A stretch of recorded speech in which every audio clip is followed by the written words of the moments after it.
ושוב אתם יודעים, אני שומע ברדיו, רואה טלוויזיה, ערוץ 11, 12, 13, 14, 15, הגעתי גם ל-18, באמת, דיסקאברי דווקא ערוץ מאוד נחמד.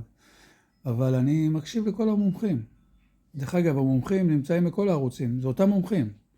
זה אותם 10 מומחים, עוד איזה 2-3 מבריקים, כמו אלוף זיו, שכל מה שהוא אמר עד היום, לא יודע, נראה לי שהוא איפכא מסתברא, ועוד כמה כאלה.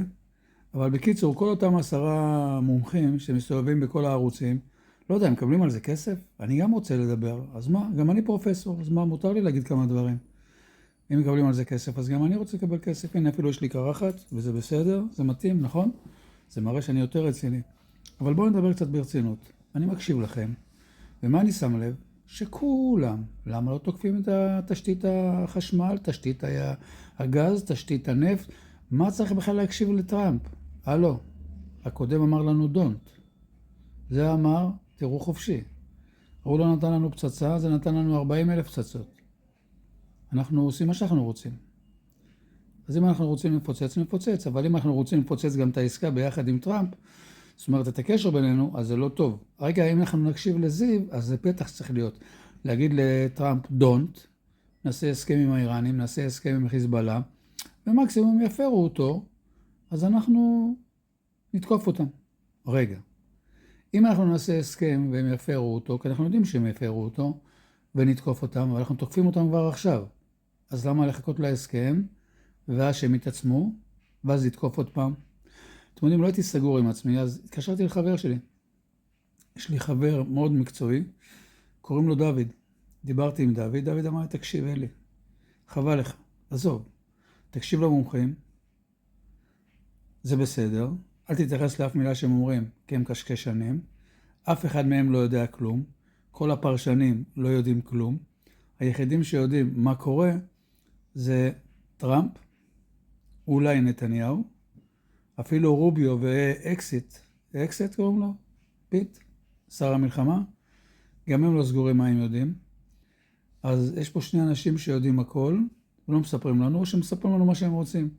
בינתיים, גם משמרות המהפכה לא בדיוק יודעים מה קורה, וגם מי שיודע נעלם אחרי 2-3, כמו שסיפרו לנו שם שזה עבודות זמניות באיראן, אז לא יודע מה להגיד לכם.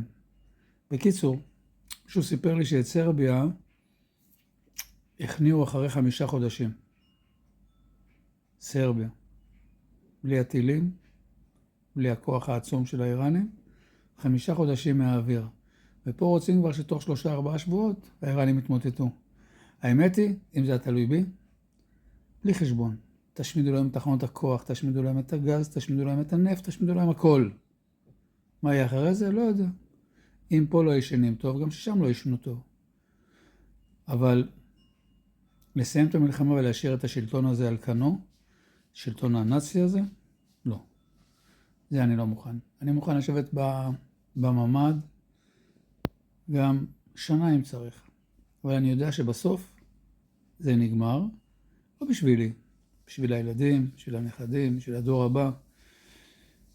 אבל אתם יודעים, אחרי שאנחנו נעיף את האיראנים, יעלה לנו ארדואן. הוא כבר בונה את הממלכה שלו, הסולטן ארדואן. יש לו חברים פה שעוזרים לו. דרך אגב, אני כבר לא בטוח שעם החבר'ה כאן, שאנחנו שומעים אותם בכל מיני ערוצים כאלה ואחרים, לא מסתיים בכסף איראני, או לא ממומנים על ידי כסף איראני, קטרי, לא יודע. יש כאלה שאמרו שאנחנו אפרטהייד, צריך לטפל בנו. יש כאלה שמדברים עם טאקר קרלסון, ומספרים לו כמה אנחנו בעייתיים. אנחנו מדינה שצריך לחסל אותה, אסור לה להתקיים.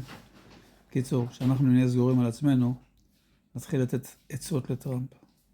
אם אנחנו לא סגורים על עצמנו, ובינינו יש כאלה בעייתיים, אז מי אנחנו שנבוא נגיד לטראמפ? דרך אגב, מה קורה עם הפרופסור כהן משה אליה, עם העצומה שלו? אני לא יודע אם אתם בעד או אתם נגד, אני חתמתי. מה זה משנה? גם ככה יש לו איזה 100 ומשהו אלף. אז תחתמו. בואו נראה מה יעשו עם זה. אולי יצא מזה משהו. בכל מקרה, מאחל לכם שלכם שבת שלום. אל תדאגו. מה שצריך לקרות יקרה. וזהו. בינתיים, לכו לעבוד, תחכו את הילדים, דברו עם האישה, לכו לבקר את הנכדים. מה אכפת לכם? הכל בסדר. שזה צריך לקרות זה יקרה, שלא צריך לקרות לא יקרה, סומך עליכם. תהנו.